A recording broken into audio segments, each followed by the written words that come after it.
Dr. Taro okhabura bariso okukozesa okwemesa kw'amaizi g'enumi n'obwabiraye bembira abandi bakuru okurwa mu kitongole kya ULAC omukurambura kirungi Dairy Farm eyambirwe ekitongole ky'omukuriisa kw'okwemesana n'amaizi otakashaziremu kutandika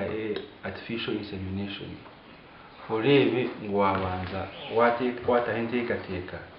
y'okureba ngu ente ezi ziwaza kureeta niziza kureberwa gye zirye gye then twatamu amaizi ago zijinizi obwo butafari obonire nibwe turahiremu kugira ngo twatunge bi AI kugamba AI negamba ki zo kongeza amati zo kongeza enyama oguhona nagira ngo abarukozesa okwemesa amaizi bino kuratira engendererwaho eshikire twakugira ngo ogu nibwo mubazi emirundi eshatu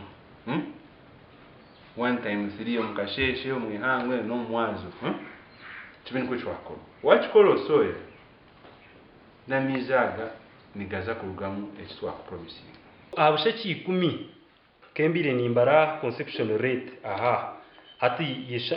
nkizo buteruka kutwa ziriya 30 zitwihireyo abusheke 30 butwihireyo tukafuna abirnemwe zikahaka wakwata abirnemwe kazi yari 30 ukateza mu 10 ukateza mu igana ezo ni chance %. Nchore kangu ahanti 10 mushanzu zikahaka kandi turukozesa miza gakoziriki agacocerege bagamba ngo tugakora tugakwasa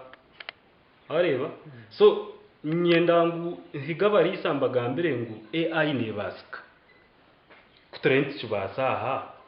kashabwa cyahandi nagira ngo nk'ekitongole batireho oburyo okureba ngo abarisa baganyirwa mu kurisa. Engineer Francis Rugunda omuriso kozise endise yo kwemesa ku rwo mwaka gwa 1999 asimira b'ekitongole kya ULAC abo kutamani okwera abarisa okukozesa AI